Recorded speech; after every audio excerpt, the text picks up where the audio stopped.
Well, it took a while, and the Eagles found their offensive coordinator, Sean Mannion, and I hate it. I couldn't hate it anymore. And it has nothing to do with Sean Mannion. Like, this isn't a situation of, like, a track record of a coach. You know what he's about. You know what his offenses have done in the past. There's nothing like that. Because the reality is none of us know about Sean Mannion. We probably know about the quarterback, Sean Mannion. I remember when he was like a sleeper pick. I think he was drafted in the third, fourth round. Like, okay, all right, yeah, I can get behind Sean Mannion. Maybe he could be the future of the team. And then, he turned out to not be. Coach Sean Mannion, yeah, we don't know anything. And all the reports coming out of Green Bay are always going to be glowing because that's what happens in these situations. When a team hires a young upstart coach, the reports are always good. You never hear, I thought he kind of sucked. That never happens. So just keep that in mind. Every good young coach without a track record will get glowing reviews from the media, from players, because they might end up having to play with them. Like, it's never honesty. And look, in this situation, maybe he is really good. My beef with this pick has nothing to do, again, with the guy, Sean Mannion, with the coach, Sean Mannion, nothing like that. It's more of, you just hired a guy who doesn't have a track record, who is not a proven OC, who is impressionable, who has never called plays. This is setting up for the repeat of this past year. The exact same situation. Kevin Petula, no real track record. Hey, look, was a coach for a while, was in the organization under Nick, hadn't called plays. Like, you knew nothing about Kevin Petula when he got hired. Hadn't called plays, and what happened? Nick said, you haven't called plays. I'm going to show you the ropes here. I won a Super Bowl. All right. I've been doing this a while. I'm just going to help you out a little bit. And we all know what happened with the offense. Like, it was disgusting. So, Brian Johnson, another example, right? Like, all you knew about Brian Johnson was he was the preferred quarterbacks coach of Jalen Hurts. He gets elevated, never calling plays. Brian, look, that's a great third down call. You've got motion and you've got guys. It's very tricky. Very tricky. Like, I'm confused. But how about we do this? How about you just do a go route, okay? Like, everybody just run straight, and then we'll try that, all right? I'm the coach. I'm going to overrule you. This is setting up, again, for a complete repeat of this past year. You have a young, impressionable coach that has no ability to speak up in a room. Like, he's a first-year OC. What is he going to do? Do you really expect him to speak up and be like, yeah, that ain't it. Like, that ain't working. He doesn't have a relationship with Nick Sirianni. So when Nick Sirianni came over initially and he brought Shane Steichen and Jonathan Gannon with him, he had a relationship with those guys. So I felt like they could speak up. And there was a report that I saw recently about Jonathan Gannon talking about Nick giving up the play calling. And as per usual, and this isn't a Nick thing, this is just like a coaching thing. When it was brought up, like, Nick, you really shouldn't be calling the plays. You should give it to Shane. He's like, yeah, that's going to look terrible, though. And it was Jonathan Gannon was like, dude, what does it matter? Like, we're going to get fired after 3-14. Like, give up play calling. And to Nick's credit, he did.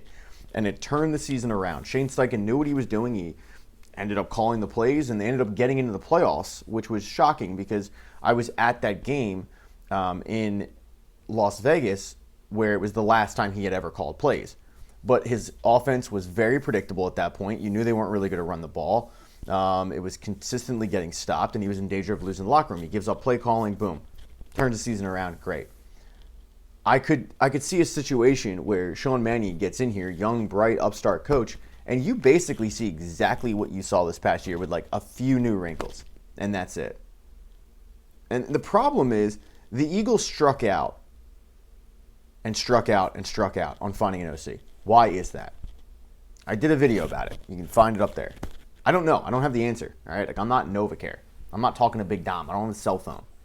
But there is an issue here. Because, and I saw a tweet and I responded to it from my buddy John Marks, who was like, Eagles got their guy. I don't know if he was being tongue-in-cheek because the Eagles did not get their guy. Their guy was Mike McDaniel. And then the next guy was Brian Dable. And they both chose, well, at least with Mike McDaniel, like, he chose, I think, a good offense to go to. Brian Dable choosing Tennessee was just weird. Like, you choose Tennessee over Philly. That is bizarre. especially considering that Brian Dable, quite frankly, douchebag.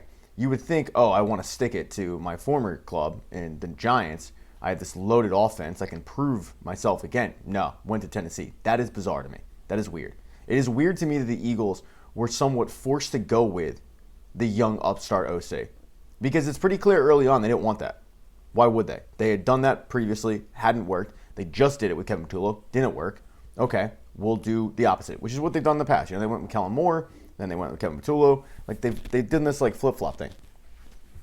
But it just didn't seem like all of the proven OCs were all that interested in the job. And I do wonder if it's Nick. It's either Nick or it's Jalen Hurts. It's one of the two, because you figure you're tied to both guys, and there's one that is keeping you from taking that job.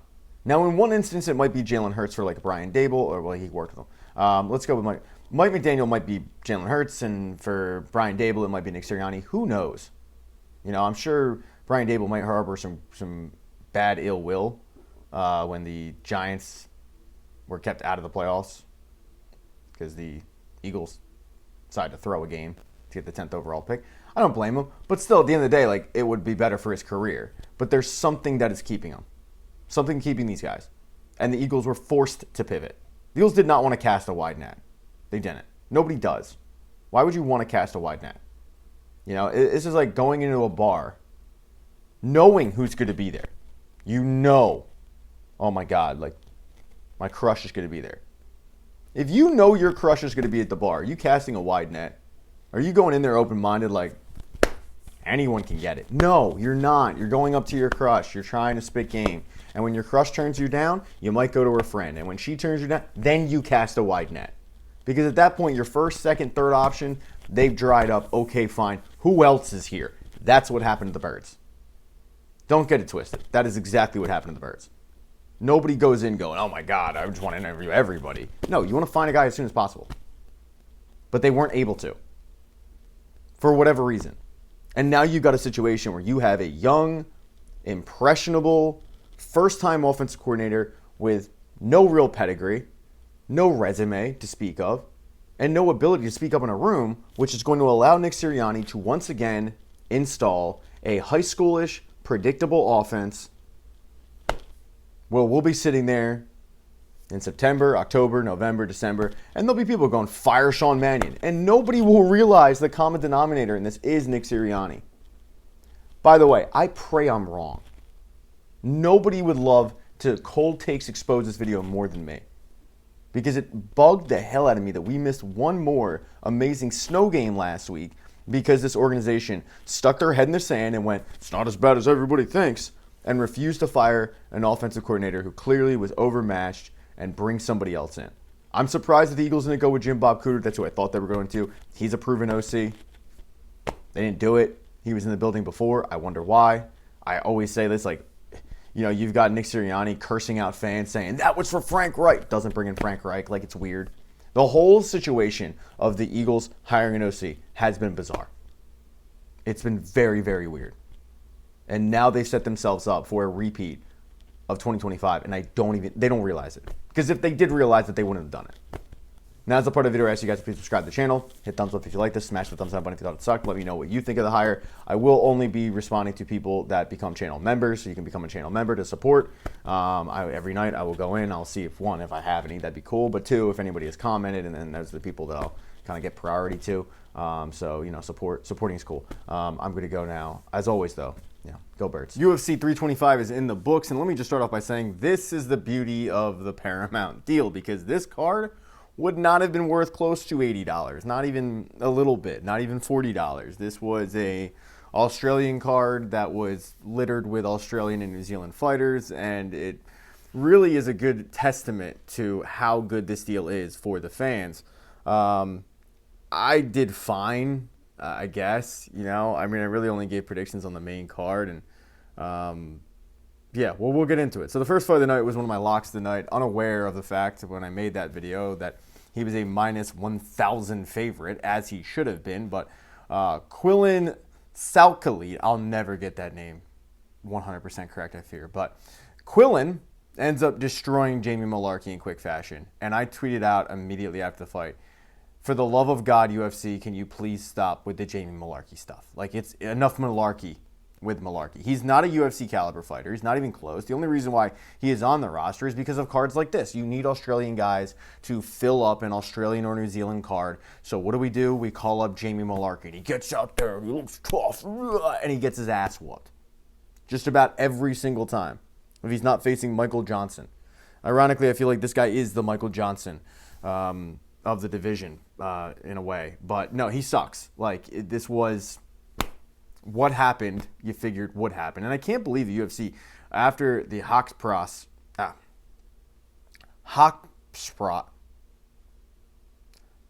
Nasruddin Haqparast, I think I got it that time. Jesus, I sound like Kate Scott. I sound like the woman on the Paramount Post show that the UFC media just threw compliments. Oh my God, this is the steal of the century. What a great hire. And she's going to get names right. But I can't believe after the Haqparast fight that they gave him Jamie Malarkey, because that is a substantial step down. I don't blame him for taking it. It's an easy night at the office, and it certainly was that. I was just surprised that that was the opponent. But the fact that this main event card kicks off with a Jamie Malarkey fight, whether he was the main person in that fight or not, that is trash. That is garbage. So yeah, not a great sign right there. Next fight of the night was a snoozer, man. Really, really disappointing fight between Bam Bam Tai Tuivasa and Taliesin Teixeira, where I think this is the fear every time you go into a heavyweight fight. If there's not a knockout in the first round, or even halfway through the second round, you run the risk of having two guys that are huge and completely gassed, that cannot do much because they are so incredibly tired. And that's exactly what you had happen. You've got a situation, Taliesin Teixeira, who had never been past the first round. He'd never really been past, the first minute of a fight. Now, he looked good for a while there, but I thought it was mainly because he didn't really have to do much. They would kind of meet in the middle. They would exchange a little bit. Taliesin would take Bam Bam down, and he was very easy to hold down and keep down. So it wasn't like I felt like Taliesin Teixeira was really expending a ton of energy doing that. Bam Bam, Tai Tuivasa, he did. I mean, he was trying actively to get up, but because his ground game isn't really all that great, he was easily kept down for 2 rounds, but there wasn't a lot of action. And then you finally got some action in the third round where, because of the fact that Taliesin Teixeira didn't really have a gas tank, he never needed it before, even though he didn't really expend a ton of energy, it did end up weighing on him, that lack of experience in the later rounds, and he ended up getting tired. Bam Bam started to avoid the takedowns, but at that point, Tai Tuivasa was gassed. Like, he was completely and utterly gassed. You saw it. Like, I was blown away at how bad the broadcast was, especially considering that Daniel Cormier fought in heavyweight. Daniel Cormier fought in the division. And he's wondering, why is Tai Tuivasa not throwing bombs? Why is he pushing Taliesin Teixeira against the cage? What is he doing right now? Dipshit, he's resting. Like, he's gassed. He's trying to catch some wind so that he can, put a barrage on and hope to God he knocks him out. This wasn't rocket science. And finally, I forget who it was, but somebody stepped in and said, yeah, I think he's tired. Because at that point, the broadcast was focusing on Taliesin Teixeira being tired, and no one was focused on the fact that Tai Tuivasa was also very, very tired. Unfortunately, because of the fact he was tired, he wasn't really able to put a ton into his shots. And while he landed some good ones, he wasn't able to find that knockout blow. And even when he was able to get Taliesin Teixeira down in the late stages of that fight, he wasn't able to really, truly put it on him and just keep wailing on him to get a stoppage because he was, say it with me, folks, tired. Wasn't a great fight. Pretty lackluster. Tai Tuivasa lost his 17th fight in a row, but he'll stay on the roster because he is a fan favorite. But I guess for Taliesin Teixeira, it's a good step up in terms of, like, he finally got past the first minute. I don't think he looked necessarily bad, but I also don't think he was ever aiming for the finish. And I think that's the biggest problem that I have with this fight. He could have, I felt like, went for a submission and went for multiple submissions, and he just didn't. And I don't know why. His ground game was far superior than Ty's, but he was just hell-bent on kind of just laying on him and keeping him there. And then in the third round, you saw it. Like, Ty couldn't get his arm free when he sprawled and he got away from that. He couldn't get his arm free, and he was finally able to. But at that point, once again, all right, he's tired. Rafael Fiziev, I swear to God, I knew that name. Rafael Fiziev goes up against Mauricio Rufy, and this is one that I absolutely got wrong. I thought Rafael Fiziev was going to have trouble getting inside on Rufy in the first round. He'd probably lose that, but he would find his inside range, and he would end up picking him apart a little bit and going to the body and all that. I mean, Rufy was taller and had the size or the reach advantage, but I thought that ultimately Fiziev would end up winning the fight. When the exact opposite, because Fiziev never really had trouble with Rufy's range. And for the first round, I thought Fiziev looked really good. I think he took the round. And then all of a sudden he got caught. And the power that Rufy must have, because to catch Fiziev the way that he did, you gotta remember, like, Fiziev has been in some wars with Justin Gaethje. And he didn't get dropped in those. And Rufy dropped him, finished him, and by the end of it, you look at the two faces, and it didn't feel like it was that lopsided, but man, one guy's face wore it, and the other guy didn't. Mauricio Rufy, again, kicks off 2026 with another win for the Fighting Nerds. Really good gym that has been rebounding quite a bit. Last week with Gene Silva, this week with Mauricio Rufy, so I got that one wrong. I did think it would have been a close fight. I could see it going either way, but the next fight, I did not think would be a close fight at all, and it wasn't. Dan Hooker against Benoit Saint Denis. Now, my prediction was Benoit Saint Denis by finish. That happened, great.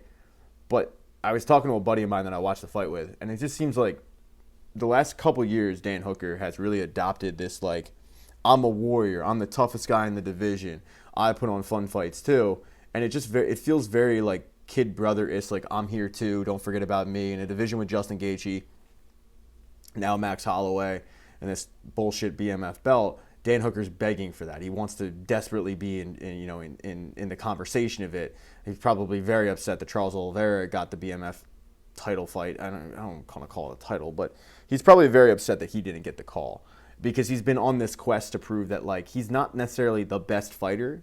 He's been on a quest to prove he is the toughest fighter. I did think that it might be tough to finish him, but I thought that Benoit Saint Denis would eventually put it on him, and that's exactly what happened. Second round was just nothing but Benoit Saint Denis going for submissions, eventually getting the stoppage late in the round. I felt like Herb Dean could have stopped it a little bit earlier than that, but Dan Hooker has become a poor man's Michael Chandler, where it's like, I wonder if he even looks at the win money, or does he just look at the show money, knowing full well, I'm going to show up, I'm going to get paid for that, not going to win, but hey, we'll probably get a bonus. Not going to get a bonus tonight. At least I don't think. I mean, I'm recording this at like 1:30 in the morning because I was driving back home, but don't think he's getting a bonus tonight for the performance. I think he's really, really washed at this point, and he will still be on this quest to be in a BMF conversation. That's just never going to happen. It's a shame, because I turn to my buddy and I go, does he realize, like, you can still win fights without, like, being a bloodied up mess? But I don't know. It seems like these last couple of years, that's all he's focused on, is not really winning fights, but being the toughest guy, and it ended up catching him in this one. Benoit Saint Denis just swarmed him. And, it wasn't like Dan Hooker didn't have some success early on. Like, there was a point in the first round where I was a little worried as a Benoit Saint Denis better, because Dan Hooker was doing a really good job kicking Benoit Saint Denis in the body, and it seemed like it was hurting Benoit Saint Denis. But eventually, it just became too much, and Benoit Saint Denis ended up catching him and putting it on him and ultimately finishing the fight. So not all that surprised about that. At this point, I don't know exactly what you do with Benoit Saint Denis. Mateusz Gamrot is out there. I don't think he has a fight, but you got to figure he's going to be in the top 5 at this point in the division after some of the wins that he's rattled off. Brian Ortega just dropped out against his fight against Moicano. Do you set up a rematch between Moicano and Benoit Saint Denis? I don't know. I probably wouldn't. Benoit Saint Denis didn't seem to take a ton of damage, but still, that fight seems way too close to put him back in there. I'm sure Money Moicano wants money, so he wants to fight. But I don't know who exactly you put in against Benoit Saint Denis at this point. But he's clearly on the come up. Like, he's clearly rebounded from his couple losses there, and he's done so in a big way. And now he's probably one fight away from truly being in that title contention. And he seems more well-rounded at this point. But I mean, there were some little holes in the game. Like, He was getting caught in the body, but other than that, like it went about as we all expected. And then finally, the main event went pretty much as I expected. Again, and that's not to brag, by the way. Like, I'm gonna be wrong a ton on these. But like I think I had the same reaction a lot of us had when this fight got announced. Like, why? Why are you rematching this? What did Diego Lopez do to earn it?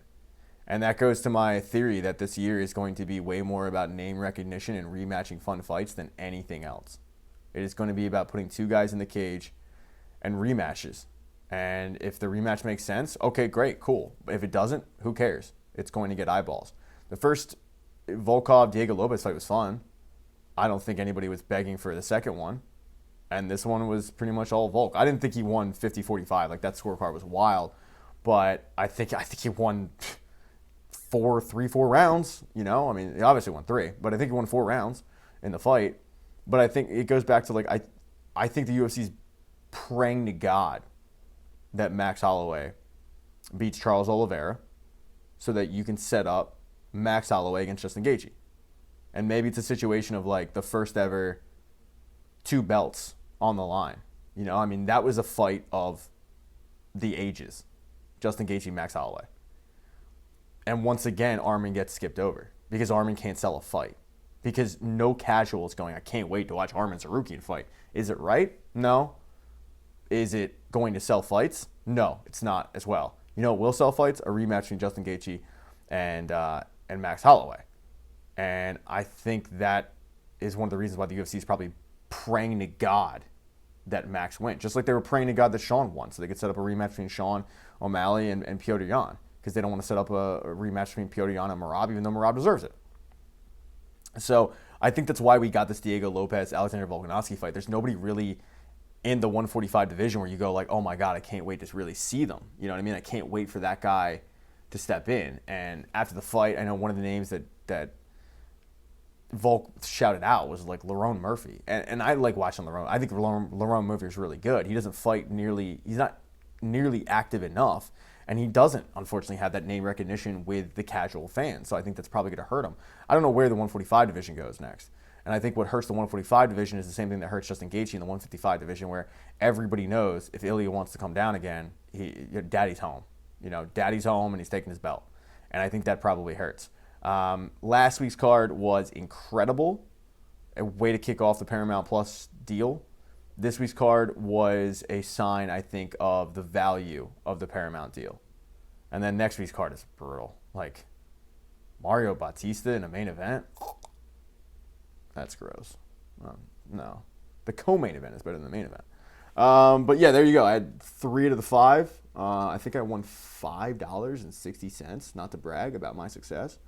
And then there was really nothing on the undercard that was worth shouting out. It was kind of just there. So, but the next pay-per-view card is the BMF belt, March 7th against Max and Charles. And that's what I'm never going to like. You know, I was talking to my buddy, and this is kind of a side complaint, but I was talking to my buddy who's a big WWE fan. And I just watched the WWE show, whatever it's called on Netflix, where they like kind of take you behind the scenes. And my complaint to him was the WWE under Triple H gets so gimmicky with like, oh, let's have ISO speed go in the Rumble. Like, why do you need that? You don't. You know, I mean, you don't. Oh, let's have Jelly Roll fight. Like, give me a break. It's cheesy. It's corny as hell. It screams David Arquette in WCW. To me, the BMF belt is very close to that. You know, I miss the days where a pay-per-view didn't necessarily have to have a belt on the line. And now with this deal, maybe they won't, you know? Like Conor, I feel like is one of the few people that you didn't need a belt on the line. And Lord only knows that, you know, that some of the fight cards or some of the pay-per-views that he was on later in his career definitely showed that.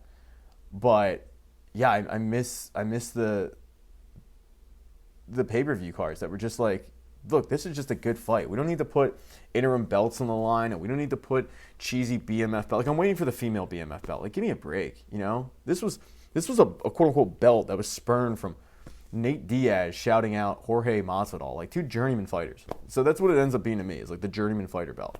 And for me, Max Holloway and Charles Oliveira are not journeyman fighters. Like, they're champions. Legitimate. Max Holloway has a case to be made as the best featherweight in the world. I think it's Volk at this point, by far. With the title defenses he's got, the people he's beaten and destroyed. I think it's Volk, but like, you could make the case that it's Max. And when I think of BMF belt, like, it's just journeyman fighter. It's gimmicky, it's cheesy. I don't like it, but what I do like is the fight between Charles and Max.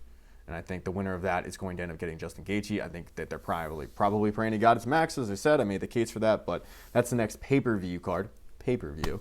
But, all right. Now's the time where you guys please subscribe to the channel. That would be cool. Hit thumbs up if you like this video. Smash that thumbs down button if you thought it sucked. Let me know in the comment section what you think the trickle-down effect of this fight card is. I will let you know. I'm probably only going to respond to channel members, people that support the channel, because arguing in the comment section and dealing with LOL clown is taxing on my mental health for sure. So you can become a channel member and support. That'd be cool. I'd appreciate it. If not, I'll never know. Hopefully you let the ads run. That'd be cool if you're not going to become a channel member. Everyone's doing it, though. Like, it's the cool thing to do. Peer pressure works, folks.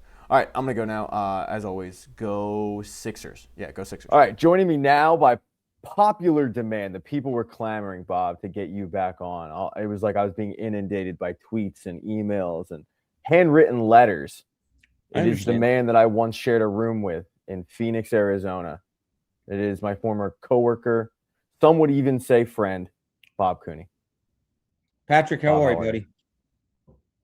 I'm better now that I'm looking at your handsome face.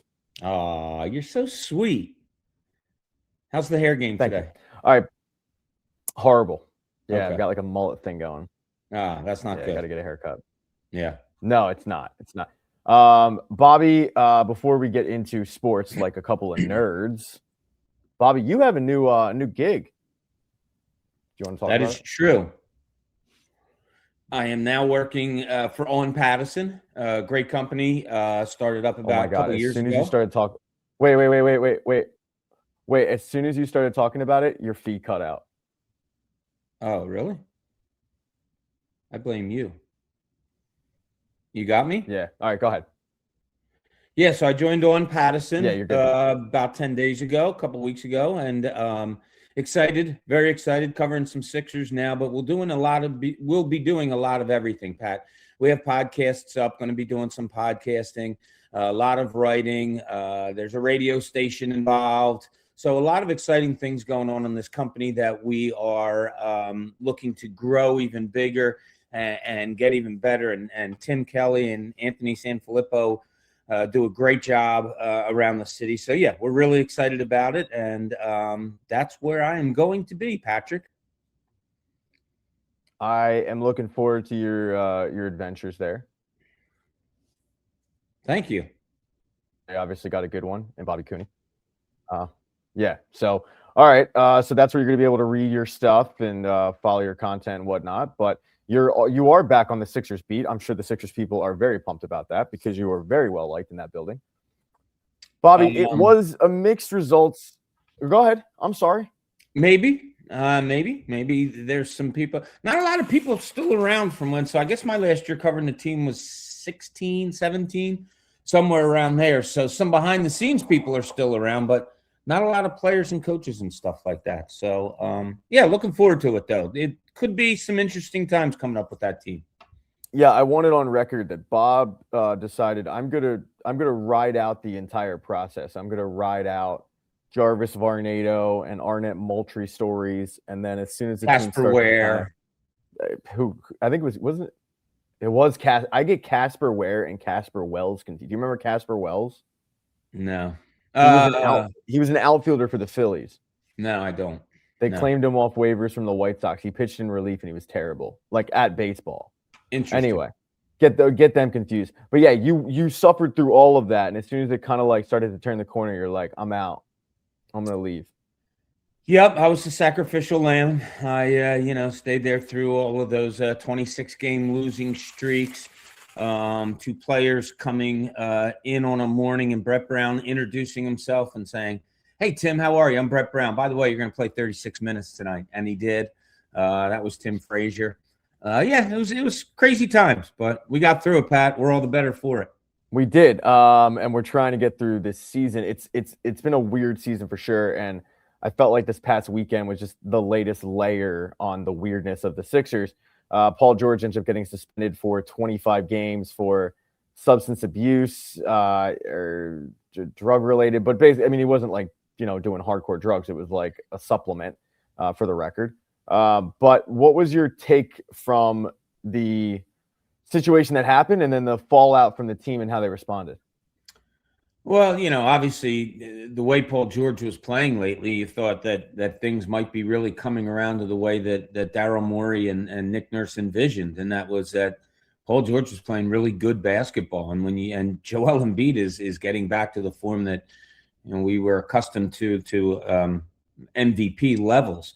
And then, of course, Tyrese Maxey and VJ Edgecombe, you thought you really had something going there. And Paul George, for that, was kind of the linchpin, the best on-ball defender maybe of that group, the veteran, the guy that could create his own shot easily and knock down three-pointers, hit 9 3-pointers last Tuesday. You thought things were really coming around, and then, boom, something like this happens. And I bet my reaction might have been like yours and a lot of other people around the Delaware Valley. And it was, oh, yeah, of course that's going to happen to the Sixers. Yeah. So the way the players and coaches handle it, you could tell they were, it was a gut punch. But it's the, sports saying now that is most popular, next man up. So they'll have to do that. And the next men that they have coming up, the Barlows of the world, I don't know, Pat. I'm not. We'll see.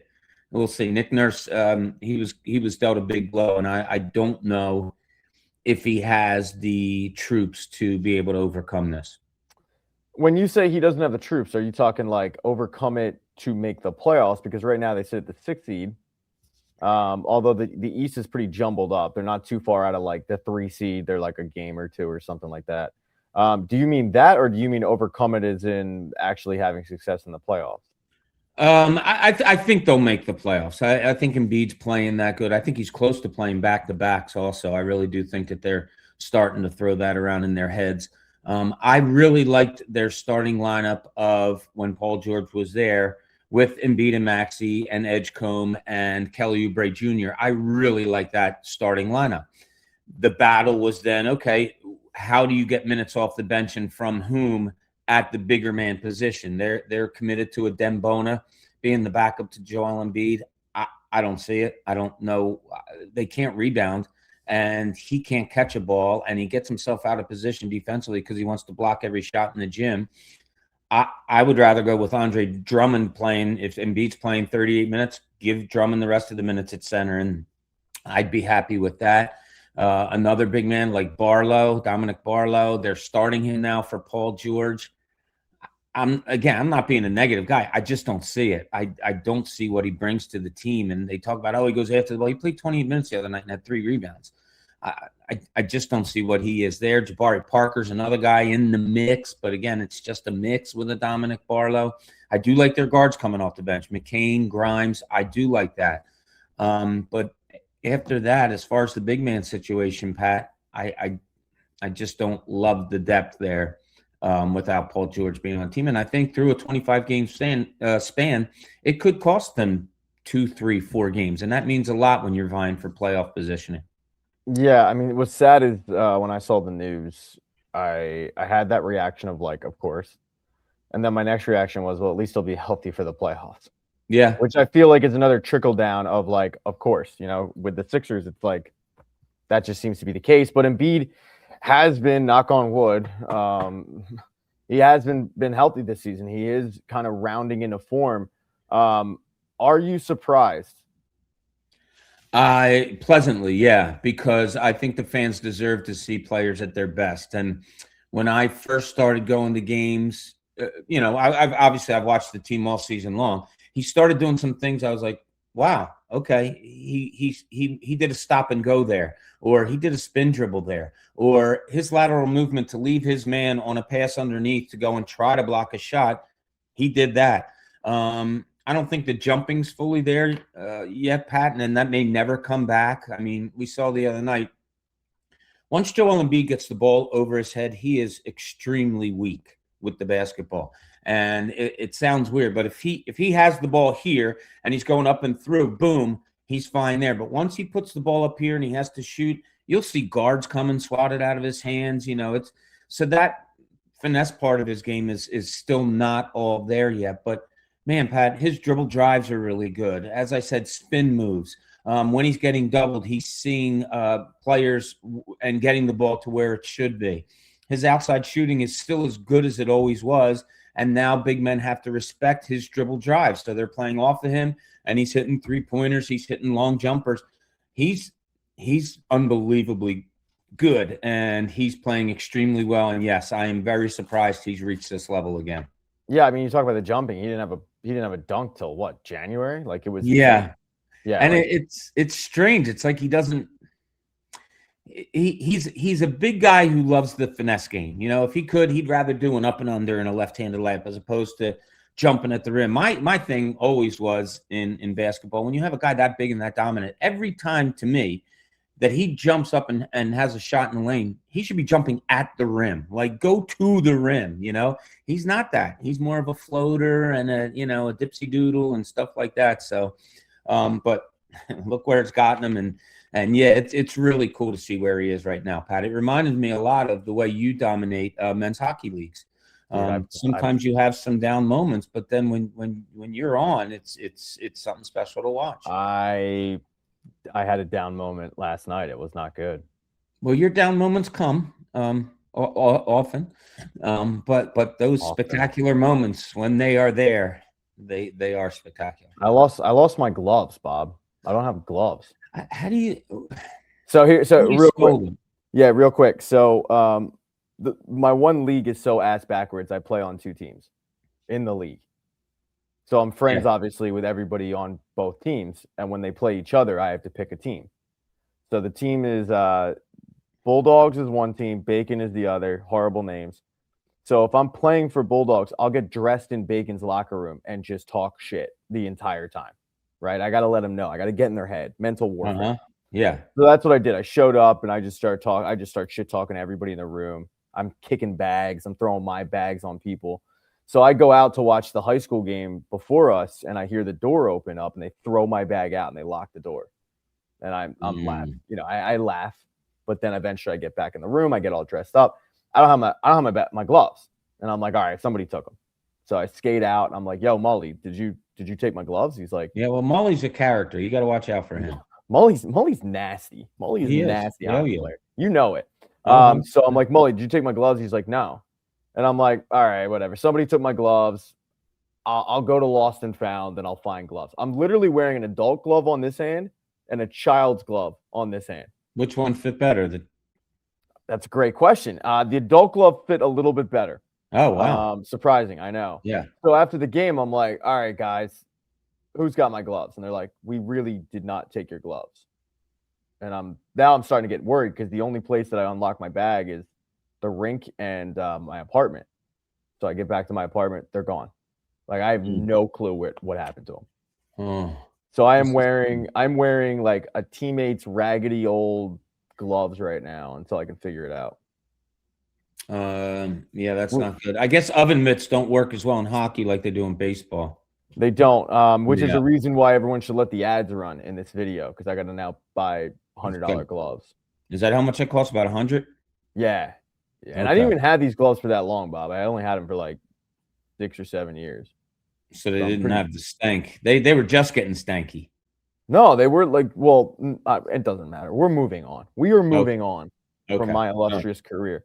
You do a GoFundMe for gloves for Pat. We should, because I'm that broke. Moving on, Bob, I got to give Daryl Morey credit. All right. I think the way that he's handled some certain situations, the trade of James Harden, or being forced to trade James Harden, for how he handled that, which we've talked about before.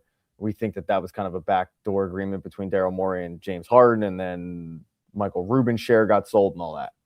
But that didn't look good. The Patrick Beverley trade doesn't look good in terms of like the human aspect of sports. But I do have to give him credit with how he's drafted for this team, because you take Tyrese Maxey 21st overall in your first draft, you clearly hit on that. the third overall pick in this year's draft was kind of contested. Like, who do you take? Ace Bailey, a lot of people wanted him. He decides to go VJ Edgecombe. It clearly has been the right pick so far. When you watch this kid play, what is the biggest thing that jumps out to you?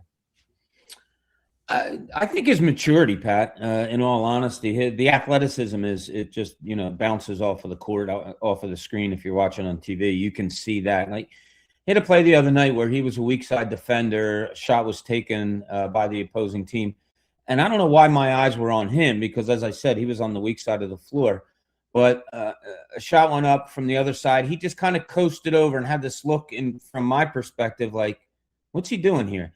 And he went up and got a rebound, Pat. And it really made me, I don't say much. I sit there and watch, and I just went, oh, like, he went up and got a basketball. Like, it was one of those things where you just had to kind of back up if you were watching him the whole time. The bounce that he has in his step, the confidence that he has to shoot 3-pointers late in games, dribble driving, and his teammates and Nick Nurse are constantly telling him, attack, attack, attack. He can beat people off the dribble, and once he leaves his feet, he's going places that few can go, and he knows how to control his body. It sounds silly, and I think I've said it to you through the years. There's some people who are really good layup shooters, and people will be like, "What are you talking about? A layup's a layup." No, like Lou Williams was a great layup shooter because he could contort his body, or he could take contact and still remain within himself enough to shoot the ball after the contact and get the and one. VJ Edgecombe's a lot like that. He's a really good layup shooter. He's very good when he gets into the lane at controlling his body and getting off good shots. He seems to be special, but we've seen this. How do I put this? I don't want to say we've seen this before, but we have. I know you can say it. Like Ben Simmons starts out, he's the next Magic Johnson. We all know what happened. Yeah, I don't think that kid's that, because he's also got a great personality, and you can tell he loves the game of basketball. But it's like, it was funny when I think of you, I think of prospects in baseball, and nobody knows the prospects of baseball better than Pat Egan. And I was always the guy that, like, I'd trade a prospect in a minute for someone that's proven in the league. Right now, VJ Edgecombe is still a prospect, right? He's becoming proven, and maybe after a year he will be, but you probably have to give him a couple. But right now, from what I see, Pat, this guy's legit. And the one thing people have to remember, though, they talk about Maxey and Edgecombe, and that's great if you can have a great backcourt. You don't win in the NBA with guards. I mean, Steph Curry is an anomaly. But you can't build around guards. Guards are players you build with. You're still going to have good big men with a great backcourt of Maxey and Edgecombe, should they, grow and become that. So love him as a piece, absolutely. Difference maker, or however anybody wants to label it. We'll have to see. We have to see, and that'll take a couple of years probably. Yeah, I think my biggest, the thing that impressed me the most is, even if he's not scoring, he's making some sort of impact. He doesn't get frustrated where it's obvious and he kind of checks out. Like, he's constantly moving, constantly trying to just create chaos on the floor. What do you think his ceiling is? Ooh, I think he's if he stays with the Sixers and this current situation goes, he's a great third piece. Great third piece, because he's going to have to be behind a Maxey. And they're going, like I said, if you're going to try to be legit, you're going to have that big man. Right now it is Joel Embiid. Edgecombe is a great third piece. He's not somebody that you're going to have to build around, or that you should build around. Like I said, a piece you build with, a backcourt for a long time together. He and Maxey, I think Philly should hope for that. But as far as ceiling,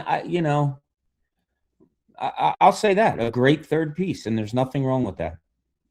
We just talked about the prospects of it and how he's still a prospect, and we've kind of fallen for this before in the city, and we have, and it was literally a year ago with Jared McCain. He comes off an injury. He does not even look close to the same player as he was last year. Do you think that is the injury taking an effect and it taking him a while to get back to, because we see that in football all the time, right? Like, guys tear their ACL and it takes them a year of playing to get back into like their old form. Is it that, or is it we just got fooled and the league kind of figured him out? I don't think we got fooled. I think he's a pretty good player, and I do think the injuries had a lot to do with it. You know, it's funny, you lose your legs in any sport, like you just said, Pat. That's really difficult, and takes a while to come back from. Then he does that, or he's in the process of doing that, I should say. Well, what's the other thing you rely mostly on when you're a basketball player besides your legs? It's your hands. And what's he do? He tears a thumb, and that's a pretty important part of your dynamic if you're a basketball player. So I really do. I do think the injuries. I think he's a smart player. I think he sees the floor very well.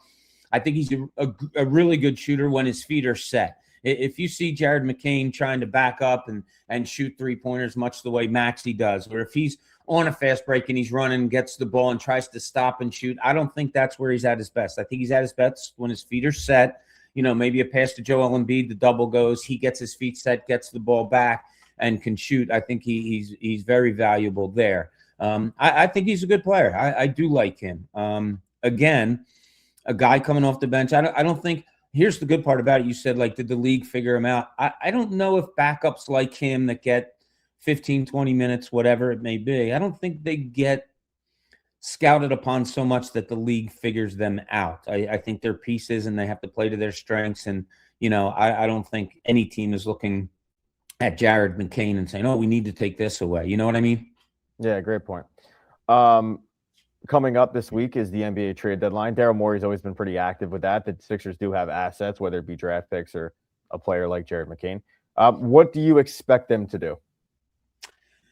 Well, the big talk has been Giannis Antetokounmpo. Don't think that's going to happen. I don't think they would have to give up VJ Edgecombe and Paul George and draft picks to get Giannis. And I don't think, as much as Daryl loves going after stars, as you know, I don't think they're going to pull the trigger that way. It's not. People say, well, what about Jared McCain? You have to put yourself in the other team's shoes. If you're Milwaukee, are you satisfied with taking a 35-year-old Paul George and Jared McCain? I just No, the only reason I cut you off is because I feel like in all of sports, the NBA is so star-driven to the point of, like, the players have the most power. And when they demand out of a place, the value tanks. Like, I never would have thought that Jimmy Butler would have went for Dario Saric and Robert Covington and, like, a second-round pick. And I agree with you. Like, I mean, I think Giannis is so special where, like, yeah, there's no way that they're going to have better packages. But I don't think the package when they eventually trade him is going to be that impressive. Yeah, it'll be interesting to see. I mean, Miami, New York, those are teams that may be able to offer a little bit more. Karl Anthony Towns is a name that has been thrown out. So it'll be interesting. You're right, though, that stars get moved and you do scratch your head. Now, look, with Paul George being out, if Milwaukee's going, as Doc Rivers said the other night, the T word, the tanking route, you get a Paul George. He's suspended. So you're not helping your team at all. You're basically trading salaries if you're Milwaukee because you want to get rid of Giannis, and then I guess eventually you get rid of Paul George, and then you have money to play with, and blah blah blah blah. I don't really see the Sixers doing much of anything, Pat. If they do, I would say maybe a backup big man who thrives in rebounding, because that's really where they're getting hurt lately.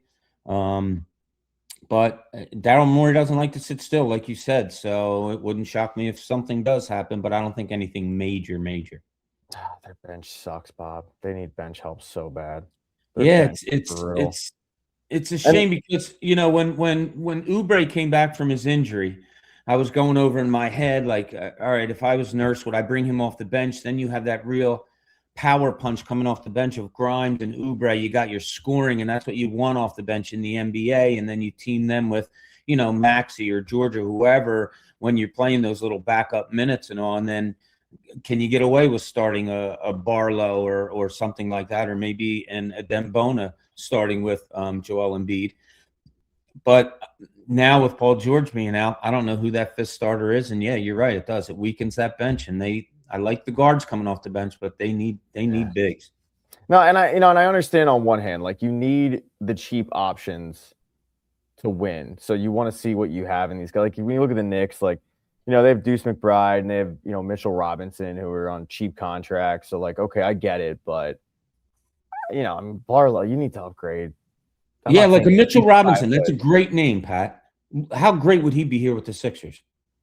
Like if you could get somebody like that who can come off the bench and just rebound, or you throw him into that fifth starter spot. You don't expect him to do anything but rebound. That would be absolutely perfect. They don't have that now, and maybe they do go out hunting that during the trade deadline. Yeah, I mean, you said it. They desperately need rebounding because we brought up Mitchell Robinson and like that Knicks game. The Knicks desperately tried to give that game to the Sixers, and the Sixers would have had it if they could grab a rebound. And then even then, the Knicks are like, just take it, just take the win. And the Sixers were like, we're good. We're all right. No, you guys have it. You have more fans here than we do. Let's let them be happy. Yeah. Go ahead. So, all right. What do you think at the end of the day? What do you think this team does ultimately in the playoffs? I talked to people around the league, and I got the old, nobody really wants to play the Sixers, or they're going to be a really tough out and all. Of course, that was before the Paul George stuff happened. I had one executive in the league saying he's not a Sixers guy at all. He's just a guy in the league.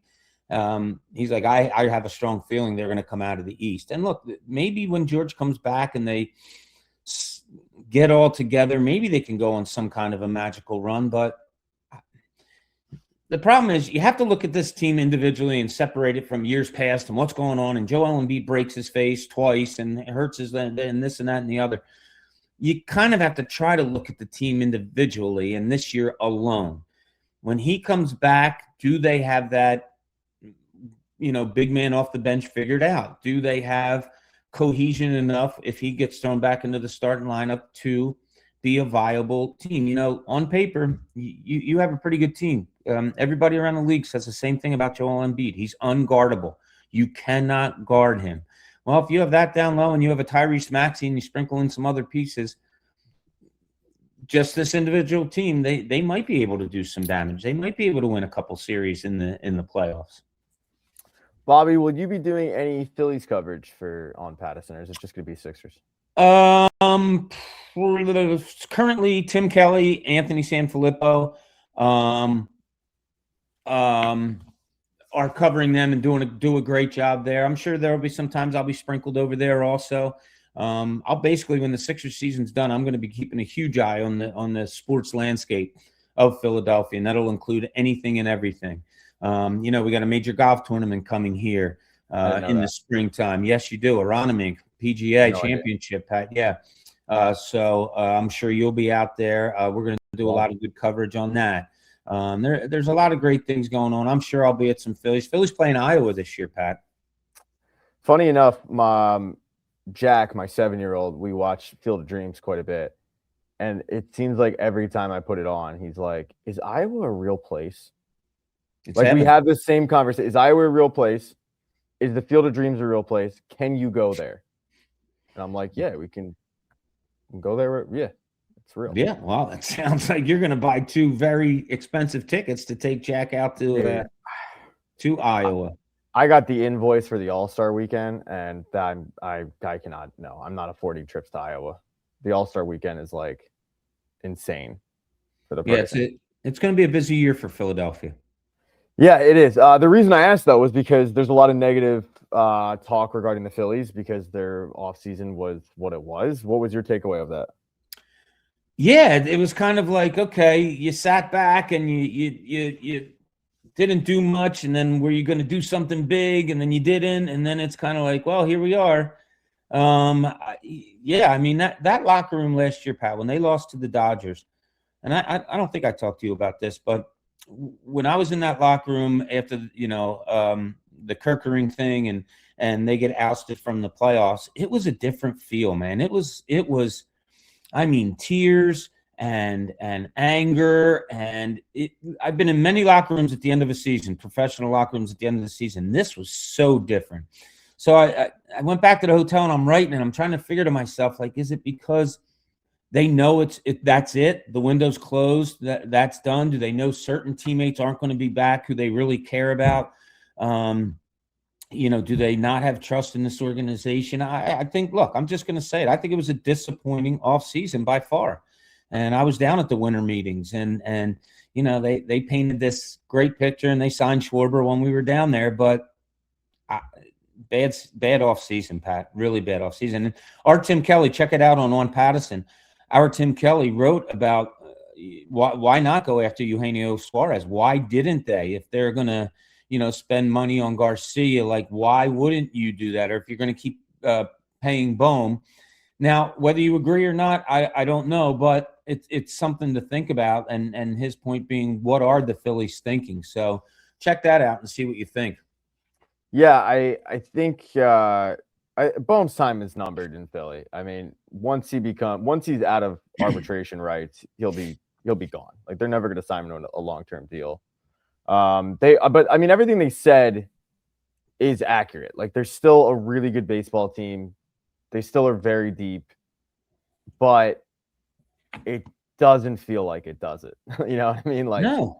Again, it's nobody. Unfortunately, I mean, these are facts, but nobody wants to hear you lost to the World Series champs.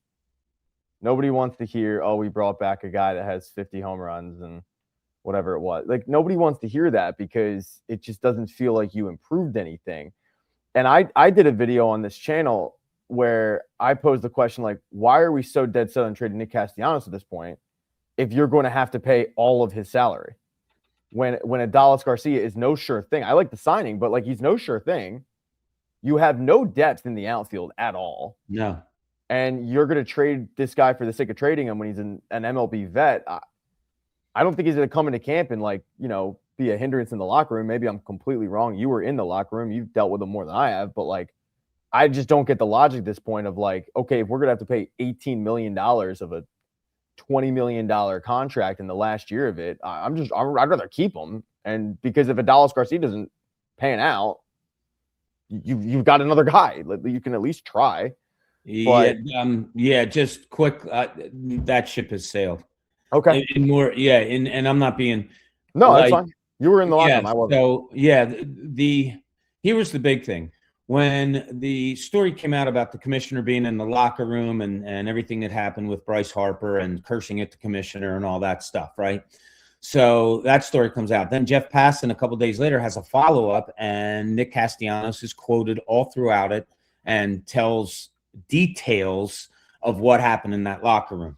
That comes out. We go into the locker room. I think we're in Milwaukee. We go into the clubhouse, a few hours before the game, as we always do. Sometimes players are available. Sometimes they're. Bryce Harper's standing there waiting for us. Right away, walk in, boom, recorder's on. He says, yeah, we don't do that in this locker room. We don't talk about what happens in the locker room like that. Went on for about 5 minutes or so. Boom, that gets done. We're in the locker room just kind of hanging out. I go out to the dugout. Just to see if anything was going on. And I see a body over there. There's Nick Castellanos sitting, like, in the dugout all by himself in a corner. That was kind of the case most of the rest of the year. Like, it was. And then Rob Thompson later talked about how we don't talk about things that happen in this locker room. He violated, it appeared to me, he violated the sacred locker room or clubhouse according to those guys. And then, of course, he had the fallout with Thompson later on. It just became a situation, Pat, and I think Castellanos would agree. He just can't come back here. Okay. I will delete the video then. No, that's why you're so good, because you have your opinions. That's no matter how distorted they may be, you still have them. That's what we do in this industry. Is if we have a bad opinion, we delete it and we act like it never happened. You just run with it and you raise your voice higher and you just keep saying, like, what's going on in locker rooms and stuff like that when you've never been there. But that's cool. That's what people do. What was funny was I was hanging out with a guy that I don't think you ever worked with him, but he was a part-time producer at the Fanatic, and I was hanging out with him on Saturday night, and we were watching the UFC pay-per-view together. And I said, I know everybody will harp on my Travis Fulgham take. And Lord only knows that's a really, really bad take. 1,000-yard Travis Fulgham season. He never had 1 yard after that. Yeah. I go, but I might argue that a worse take was when I said Joel Embiid, the Sixers should not trade. The Sixers should not play Joel Embiid until it is absolutely necessary in the Hawks series. So, like, unless they were down 3-0, you don't trade Joel Embiid, or you don't play Joel Embiid, because I felt like the Sixers were that much better of a team. And then obviously the series goes 7 games, they lose. I look like an idiot. And the guy looks at me and goes, "Nah, man, I got to be honest. Like, the Travis Fulgham one is undefeatable." Like, that's so then I responded with, "Isn't it nice that we can sit here and we can, like, have a battle of which of my takes was worse, and they're both just putrid takes. They're both so bad." But that's, that's sports. Well, I often say in sports, and I say this when I, talk to kids and stuff like that a lot of times your biggest competition is right here. It's yourself. Oh, I thought you meant like my biggest competition was you. No. Your biggest competition a lot of times is yourself. And LeBron James, I talked to him one time about it, and he went on and on and on about, I study opponents, but the biggest competition is right here. Yours is that, and it's a pretty weak opponent, I'm gonna say. So you should win once in a while. I think the exact quote I had on the bench 2 weeks ago was, "Nobody hates me more than me." So that's fair enough. Yeah, it might not be right, but it's a good saying. It is. Yeah, it is. It might. You're right. It might not. It's probably not right. Let's be honest. Yeah, Bobby, what else you got going on in life, man? Like, I feel like I haven't seen you in forever. It's been since Friday. It has been. It's funny. We're walking out because people don't know. Me, Bob, and a couple other people met up for lunch, and we're walking out, and Jack goes, "Who was the other guy?" And I go, "Like, the guy who showed up late." And I go, "Ray." And he's like, "Oh, I remember Ray." By the way, this is Ray. Ray Dunn is a guy that Jack has said is his second favorite person ever to work at the Fanatic. You're the first. Like, he loves Uncle Bob. That's loves awesome. Uncle Bob. I love it. But I'm like, "You forgot Ray?" And then he's like, I didn't forget him. I just, I haven't seen him in a while." And I'm like, "Get out of here, kid. You're drunk. And he's got Go that home." beard going and all these things. And yeah, he's a modern day sex symbol. But yeah, it's I haven't seen you since Friday. So what's been new? Yeah. So, I'll tell you a fun little story. So Saturday night at the Sixers game, Sixers were honoring the 2000 and 2001 team that went to the NBA championship, right? Mm-hmm. So, before the game, they're all kind of milling around and all, and we get access to like Pat Croce, Billy King, and Eric Snow. So, you knew everybody was kind of in the house and all that stuff. So I go to my seat in press row, which for those who don't know, it's behind one of the baskets. It's about 8 rows off the court, something like that, maybe 10. And I'm sitting there and I look down and I said to the guy sitting next to me, I said, "Gordy, isn't that Iverson down there?" And he looks, and because he has his back to us, finally like turned his head, and we're like, "Yeah, that is him." He was sitting 2 rows off the floor behind one of the baskets. Pat, nobody in the section. When Iverson's sitting somewhere, it's, "Oh my God, look, there he is. There's cameras, there's pictures, there's everything." People are at least leaning over. People that are walking by the aisle behind are trying to, get a picture. Nothing. Not a reaction, not a people looking over, not cameras, not phones going off, nothing. So Gordy sitting next to me says, "Well, maybe people just don't know it's him." And I'm like, "Yeah, but everybody always knows it's him and where he is, right?" Everybody's there that night for him. Right? So respectfully to everybody else. Yeah. So Amy Fadul from NBC Sports Philly went down, sat next to him, and did an interview. Still really nothing. Like, nobody's leaning over, who's that or whatever. Now, I didn't know if security told everybody to calm down, but you're allowed to look at people. You're allowed to take your phone out. Nobody was doing it. So game goes on. A little bit later, about 10 minutes later, a PR guy from the Sixers comes and taps Iverson and says, "We got to go to the back for whatever they had to do." He gets up, walks from under the basket all the way over to, the tunnel where the opposing teams come out for basketball, walks all the way over, and I'm tapping the guy next to me. I said, "Look at this." I mean, before it would have been screams and hollers and nothing. Walked all the way to the tunnel, and finally about 5 people or so got up, and they're like, "Alan!" And so this is nothing against Iverson at all. I'm not saying anything against him. I was just, it made me feel like, wow, 25 years is a long time. There's probably a lot of people in this building that really don't even remember seeing Iverson play or didn't see him play. And that popularity that used to be, it kind of like, it was on the low burner. Now, when they introduced the team at halftime, and he was the last one to be introduced, the place went absolutely nuts.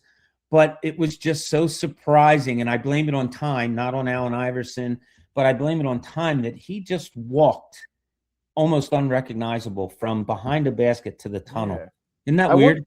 I wonder how much of it was the outfit that he's wearing, because I saw it and but he was wearing He was that, wearing $1 like, million of jewelry around his neck. And it was yeah, like showing. I'm just trying to like justify it in my head because you're right. Like he's my childhood, Right. Like I've said, like he's the toughest athlete I've ever seen in any sport.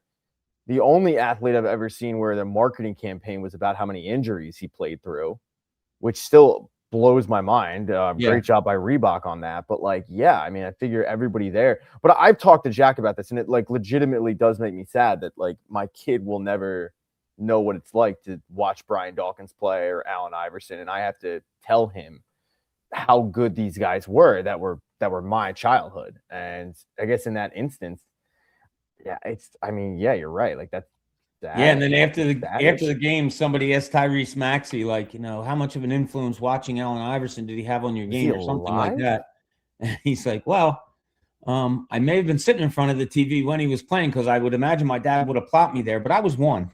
Yeah, like so even the older guys in the league that may have been around for a while, if they're 30, mid-30s, 34 or whatever, you're talking they were young teenagers when his career was going on. Now that's impressionable, yeah, but the memory of it all, they probably more go towards LeBron and then Steph Curry and those type of things. Yeah, I forget what game it was, but I was watching the Sixers game and they were talking about how VJ Edgecombe is like a student of basketball and how he goes on YouTube and watches all these videos and stuff. And it was like, well, who did you like look at? And I forget exactly who they mentioned, but I remember thinking like not that long ago. But yeah, to an 18-year-old, 19-year-old kid, yeah, they probably did look up to Steph Curry. And because I'm 24, I don't even realize that, me being a young guy. Oh, okay. That's what you're gonna go with, 24 now? I'm gonna go with 20. Well, I did get told. We did talk about this last night. I got told I looked like 27. You're getting there. And if you shaved, man, are you kidding me? We could still get you carded going into bars. Yeah, I don't think so. My problem with bars is like how high the bar is. Yeah. Because it's tough getting a Shirley Temple when you're a diminutive fella. Yeah. Well, you wouldn't know about that life. No, I don't drink Shirley Temples. Yeah, because you're a bitch. All right, Bobby. I think we've pretty much covered everything. I got nothing else. I don't either. No, I don't. Sixers are on a 5-game road trip, West Coast swing. So this is going to be a little tough for them. You had a goalie fight last night in the outdoor game, which was pretty neat. You had 78,000 people watching Penn State play outdoors this weekend. That was pretty cool. Yeah, I think it was 78,000 people watching Gavin McKenna play. Yeah. There's a Super Bowl coming up next in 6 days. That's pretty neat. Spring training starts soon, Pat. So there's a lot going on. Yeah, no, you're not excited? I loathe spring training. Oh, okay. Like the line fill in the blank days till pitchers and catchers, I want to go play in traffic when I hear that line. Because what people don't realize when you hear that line, it's 6 weeks until actual meaningful games. And the only reason why people like spring training is because if you go down to spring training, it's great because you leave Philadelphia where it's 18 degrees and it feels like 7, and now you're in sunny Florida and you're not really watching the game. You're at the game, but you're not really sitting there dialed into, these prospects wearing numbers. That bothers you. It bothers me in the sense of like, I've always, and you know this, I've always hated when we make training camp more than practice. I'm excited for meaningful games that count. And I've been like that my entire life. Like I couldn't get into practice in terms of like when I play sports, I would want to play the game. I'd want it to count. And even now, like if I find out there are no refs at a game, I'm like, I'm not going to show up. What's the point? So I've always hated, and we've definitely talked about my disdain for NFL training camp. Like we would have bosses like, oh my God, get to August. And I'm like, fuck that. Get to September when the games actually matter. And I'm not breaking down practice. No, like, you and Iverson have a lot. You and Iverson have a lot in common. We do. I mean, our old boss, Matt Nahagian, would have like training camp updates every hour from Tim McManus, and the update would be like, Marvin McNutt caught a pass. All right, thanks, Tim. Appreciate it. Like, what are we doing? It's practice. It doesn't matter. So, yeah, I don't. When the Eagles season ended, I kind of moved on to like my next big thing was the NFL draft. All right. I mean, I guess the trade deadlines for hockey and baseball, or hockey and basketball, but the NFL draft. But yeah, but like. Trade deadline doesn't do much for you in basketball. Not a ton, but I do look forward to it every year. All right. So there's always stuff to look forward to, Pat. No, I'm looking forward to stuff. It's just not the stuff that you mentioned. Like, am I looking forward to Patriots Seahawks rematch? No. Because I'm just sitting here thinking about how the Eagles organization buried their head in the sand and we couldn't let go of Kevin Petula because it might hurt the coach's feelings. Wow. That pisses me off, Bob. Yeah, you're an angry young man. I am, because they should be back in the Super Bowl with the talent level they have, and they're not because their dipshit head coach has a high school offense that he's dead set on implementing. I don't have any passionate feelings on it, though. Yeah, it's at least you don't keep it bottled up. You let it out. You get it out. I think about you, and I said this last time you're in. I think about you constantly. Now that's just a blanket statement. That's evergreen. All right, Bobby, you know that. But every time I rip Nick Sirianni, I think about you. Because I remember rolling my eyes when you were like, I don't think Doug Peterson's a good head coach. And I was like, what do you mean? Like, he won a Super Bowl. How is he not a good head coach? And now here I am sitting here going, like, Nick Sirianni is a horrible, horrible head coach.